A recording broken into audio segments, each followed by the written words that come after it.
ஜெயிலில் இருக்கணும்னு சொல்லி கோர்ட்டில் சொன்னாங்க. இங்கே எப்போ வரைக்கும் இருக்கணும், எப்போ அனுப்புவாங்கன்னு எதுவுமே எனக்கு தெரியாது. நீ என்ன தப்பு செஞ்சுட்டு வந்தேன்னு ஒரு பசுமாட்டை பார்த்து கேட்டா அது என்ன பதில் சொல்லும்? நீ என்ன தப்பு பண்ணன்னு கிளிய பார்த்து கூண்டு கேட்டா அது என்ன பதில் சொல்லும்?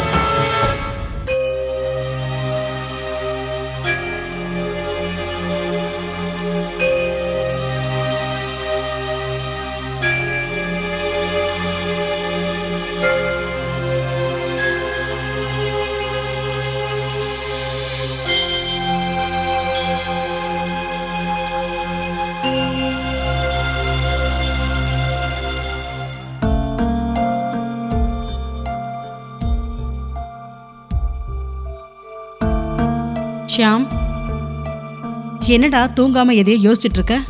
தூக்கம் வரலாமா? என்னாச்சுடா? ஜெயில ஏதாவது ப்ராப்ளமா? இல்லைம்மா, ஜெயிலில் ப்ராப்ளம்னா கூட சரி பண்ணிடலாம். என் கவலைலாம் தப்பே பண்ணாமல் ஜெயிலுக்குள்ளே வந்த ஒரு பொண்ணை பற்றி தான்ம்மா. அதை பற்றி தான் யோசிச்சுக்கிட்டு இருக்கேன். குத்தம் செஞ்சுட்டு வந்தவங்கள தானே ஜெயிலில் போடுவாங்க. குற்றம் பண்ண குற்றவாளிகள் ஒரு தப்பு படாத அந்த அப்பாவிங்க மேலே பழியை போட்டு ஜெயிலுக்கு அனுப்பிடுறாங்கம்மா. அந்த மாதிரி யாராவது இருக்காங்களா ஜெயில? இருக்காங்கம்மா.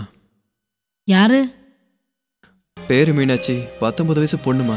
அப்படின்னா அந்த பொண்ணு எந்த தப்பும் பண்ணலையா? பண்ணலன்னு தாம்மா நினைக்கிறேன். சில பேர் தப்பு பண்ணாலும் அப்பாவி மாதிரி தானே நடிச்சிட்டு இருப்பாங்க. அப்படி இருந்தால் தான் நான் உடனே கண்டுபிடிச்சிருவேனேம்மா. ஆனால் இந்த பொண்ணு சாமிக்காக வைக்கிற பூ மாதிரி புனிதமாக இருக்காம்மா. மற்ற கைதிகளையும் தன்னோட சொந்தக்காரங்க மாதிரி பார்த்துக்கிறாம்மா. எப்பவும் ஏதோ தொலைச்ச மாதிரி சோகமாவே இருக்கா. தண்டனை அனுபவிக்க வந்தாளா இல்ல ரிமாண்ட்ல வந்திருக்காளா? இப்போதைக்கு ரிமாண்ட்ல தான் வந்திருக்கா. ஆனா அந்த பொண்ணு மேல உள்ள கேஸ் எல்லாம் திட்டமிட்டு போடப்பட்ட மாதிரி இருக்குமா. ஆனா என் உள்மனசு என்னமோ மீனாட்சி நிரபராதின்னு சொல்லுதுமா. அந்த பொண்ணு ஒரு நிரபராதின்னு நிரூபிக்கிறதுக்காக ஒரு சின்ன குழு கிடைச்சா கூட போதும். அவளுக்கு ஃபேவரா ஏதாவது இன்ஃபர்மேஷன் கிடைக்குமான்னு கூட நான் வெயிட் பண்ணிட்டு இருக்கேம்மா. நீ ஒரு ஜெயிலர், போலீஸ் ஆஃபீஸர் கிடையாது. உனக்கு தேவையான இன்ஃபர்மேஷன் கிடைக்கிறது அவ்வளவு ஈஸி இல்ல. அதுவும் உண்மைதான். அப்படின்னா இது உன் கையில இல்லாதப்போ இத பத்தி யோசிச்சு என்ன பிரயோஜனம்? ரொம்ப நேரம் ஆயிடுச்சு, போய் படுத்து தூங்கு. காலையில சீக்கிரமா எந்திரிச்சு ஜாகிங் போகணும்ல, போய் படுத்து தூங்குடா. சீக்கிரமா போய் படுத்துக்கோ.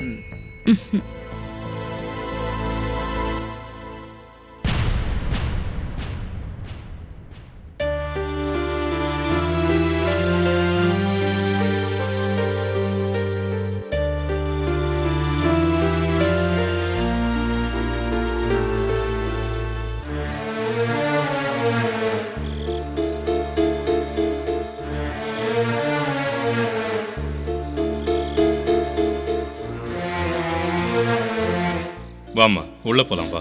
பரவாயில்ல தாத்தா, நான் இப்பதான் ஜெயிலுக்கு போய் மீனாட்சியை பார்த்துட்டு வரேன் தாத்தா. பேச அனுமதிச்சாங்களா? எதுக்கு பேச விட மாட்டாங்க? மீனாட்சி எப்படிமா இருக்கா? டாக்டர் போஸை பத்தி விசாரிக்கும் போது என்ன சொல்றது, அவளுக்கு எப்படி ஆறுதல் சொல்றதுன்னு தெரியாம அதனால சீக்கிரமாவே கிளம்பி வந்துட்டேன். வாழ்க்கையில அவளுக்கு போலீஸ்னா என்னன்னே தெரியாது. அப்படிப்பட்டவ இன்னைக்கு ஜெயில் வரைக்கும் போயிருக்காம்மா. என்ன பண்றது, எல்லாம் அவ தலையெழுத்து. நீங்க அவளோட தலையெழுத்தை பத்தி பேசிட்டு இருக்கீங்களா? ஒரு மிலிட்டரி கர்னலா இருந்துகிட்டு அவளை எப்படி வெளியே கொண்டு வரதுன்னு கொஞ்சம் கூட யோசிக்காம தலையெழுத்து மண்ணை கட்டி அது இதுன்னு சொல்லிட்டு இருக்கீங்களா? ஆமா ஆமா, காணாம போன உங்க பேரனை கண்டுபிடிக்கிறதுக்கே உங்களுக்கு வழி இல்ல.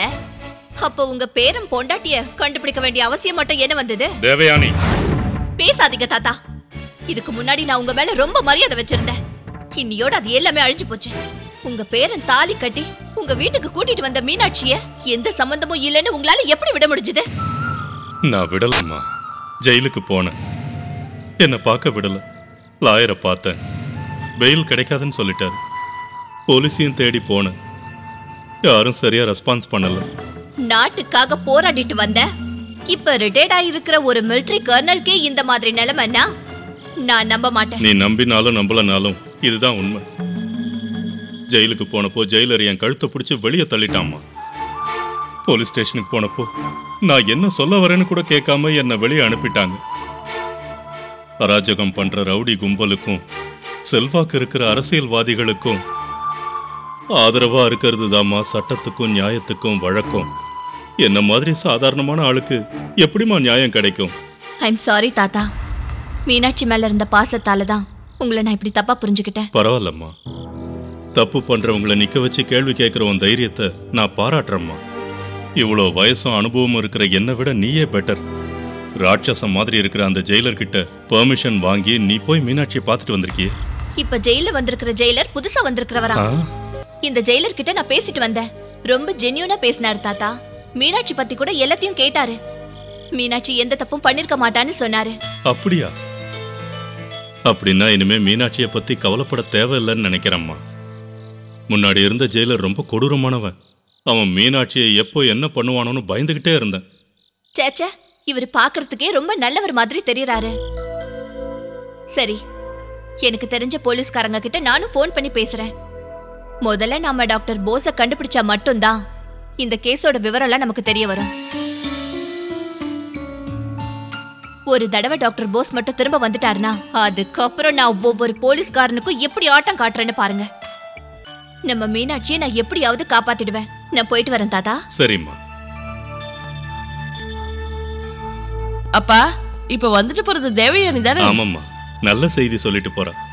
என்னப்பா?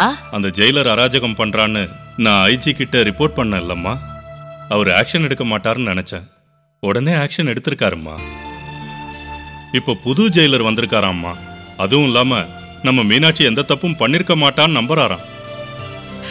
சரிப்பா, இப்போ மீனாட்சி எங்க இருந்தாலும் எந்த பிரச்சனையும் இல்லாம இருப்பான்னு நம்புறேன்ப்பா. இல்லைனா அவ எப்படி இருப்பா, என்ன பண்ணுவான்னு ரொம்ப பயந்துகிட்டு இருந்தோம்.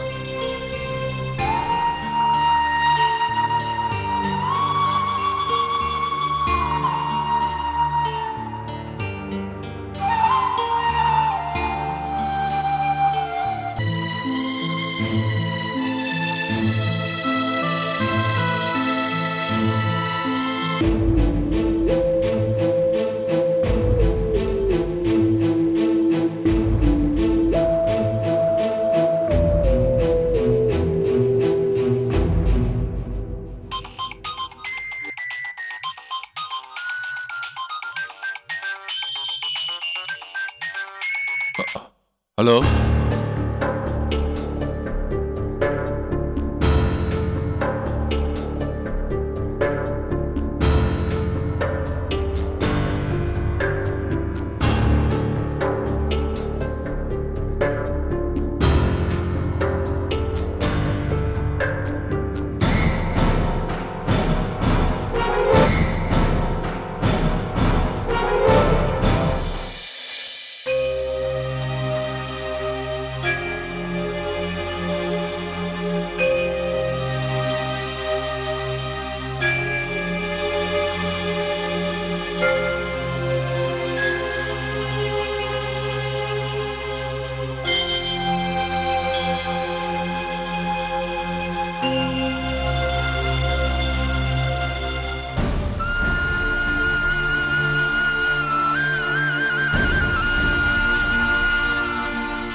இங்க கொடு.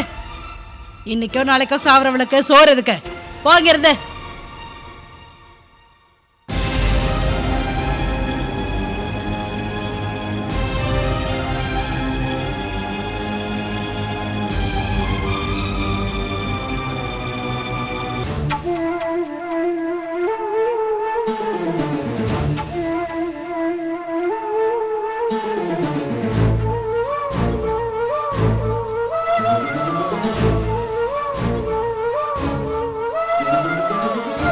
இந்தாங்க, இது சாப்பிடுங்கம்மா.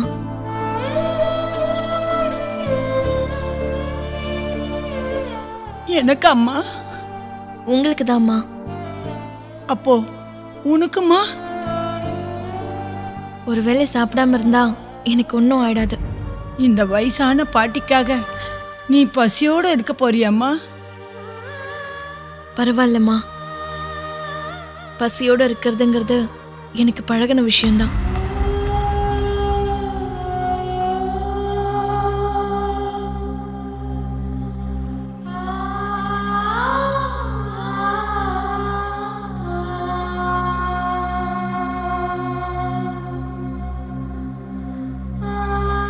கடவுள்னு ஒருத்தர் இருந்தா உனக்கு நல்லது செய்வாருமா, கண்டிப்பா செய்வாருமா. நீ நல்லா இருப்பம்மா.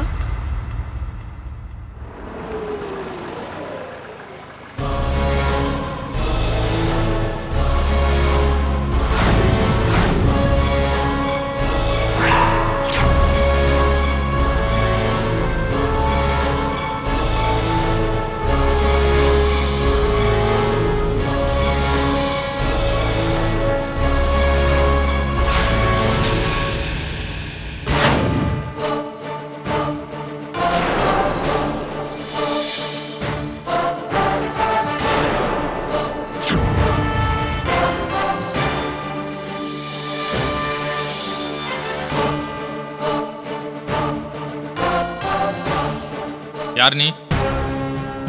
என்ன ஷாம்னு கூப்பிடுவாங்க. So what? கேட்காமே உள்ள வந்திருக்க. சொல்றதுக்கு முன்னாடியே சீட்ல உட்காருது கொஞ்சம் கூட நல்லா இல்ல. ஆஹா, நான் யாருன்னு தெரியுமா? கொலைகாரனா இல்ல திருடனா? ஆமா, ஜெயிலர். பாவம், எந்த குற்றமும் செய்யாமலேயே ஜெயில போய் உட்காந்துட்டியா? ஆமா, நான் மட்டும் இல்ல, நான் பார்த்த கைதிகள் கூட நிறைய பேர் குற்றமே பண்ணாம உள்ள வந்திருக்காங்கன்னு பாத்துக்கோ. உங்க போலீஸ்காரங்க பண்ண தப்பால.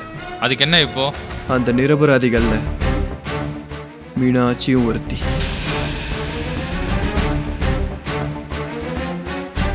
நின்னுட்டு கேட்கணுன்ற அவசியம் இல்ல, உட்காந்து கூட கேட்கலாம். இப்ப நீங்க எதுக்காக வந்திருக்கீங்க? இதுல உன்னோட பங்கு எவ்வளவு இருக்குன்னு. டே ஷாம், நான் உன்னோட பெஸ்ட் ஃப்ரெண்டுடா. என்னை பத்தி உனக்கு தெரியாதா? எங்க அம்மா மேல சத்தியம், எனக்கு ஒண்ணுமே தெரியாதுடா, என்ன நம்பு. உங்க அம்மா பண்ண அதிர்ஷ்டம், முன்னாடியே போய் சேர்ந்துட்டாங்க. நான் என்ன கேட்டாலும் அதுக்கு நீ உங்க அம்மா மேல தான் சத்தியம் பண்ணுவேன்னு எனக்கு தெரியும்டா, இடியட். ஆமா, இதுல உனக்கு என்னடா இன்ட்ரெஸ்ட்? நான் ஜெயில் குவார்டர்ஸுக்கு போறதுக்கு முன்னாடி எங்க ஸ்ட்ரீட்ல ஒரு பிராத்தல் ஹவுஸ் இருந்தது. போலீஸ்க்கு இன்ஃபார்ம் கொடுத்து நானே ஒரு கஸ்டமரா போற மாதிரி பிடிச்சி கொடுத்தேன். அதுல எனக்கு என்ன இன்ட்ரெஸ்ட்னு கேட்டா நான் என்னடா சொல்லுவேன்? அது என்னோட பொறுப்பு.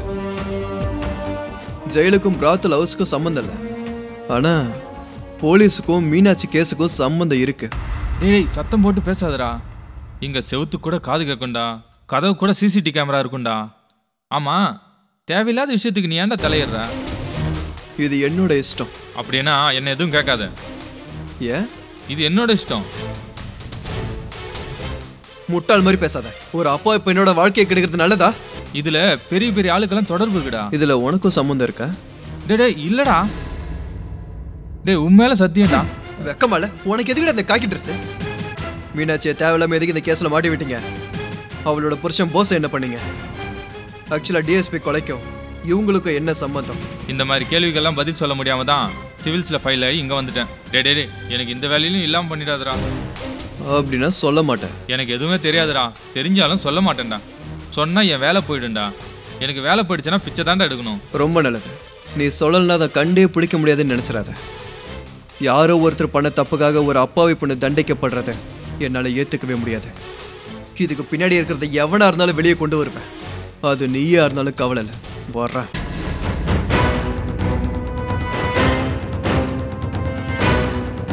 ஷாம்,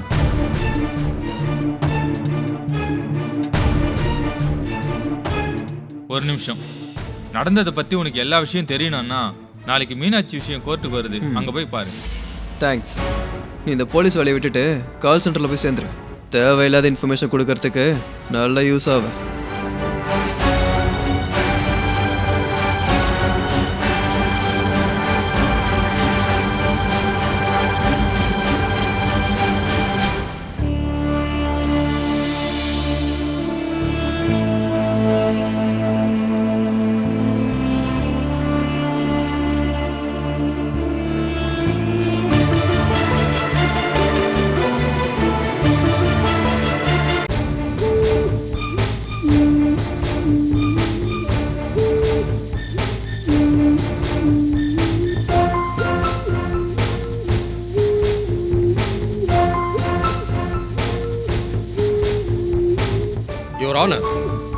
மீனாட்சி என்கிற இந்த குற்றவாளி.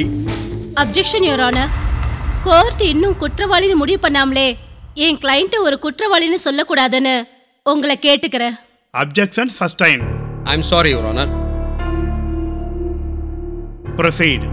மீனாட்சி என்கிற இந்த கைதி சட்டத்திற்கு புறம்பான காரியங்களை செய்து கொண்டு தன் கணவருடன் சேர்ந்து ஒரு காவல்துறை அதிகாரியை கொலை செய்த குற்றத்திற்காக கைது செய்யப்பட்டுள்ளார். அது சம்பந்தப்பட்ட சார்ஜ் ஷீட்டை தங்கள் பார்வைக்கு சமர்ப்பித்துள்ளேன். ஹோம்பிங் ஆபரேஷனிற்காக சென்ற டிஎஸ்பி லக்ஷ்மண் ராவை நக்சலைட்டுகளுடன் சேர்ந்து இந்த மீனாட்சியும் இவரது கணவர் சுபாஷ் சந்திரபோஸும் மிக கொடூரமாக சுட்டுக் கொண்டிருக்கிறார்கள்.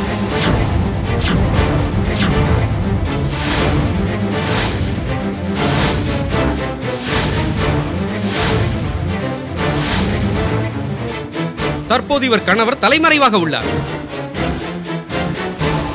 நடந்த சம்பவத்தை நேரில் பார்த்த சாட்சியமான சப் இன்ஸ்பெக்டர் நரசிம்மன் அவர்களை விசாரிக்க வேண்டும் என்று நீதிமன்றத்தை தாழ்மையுடன் கேட்டுக்கொள்கிறேன். கிராண்டட்.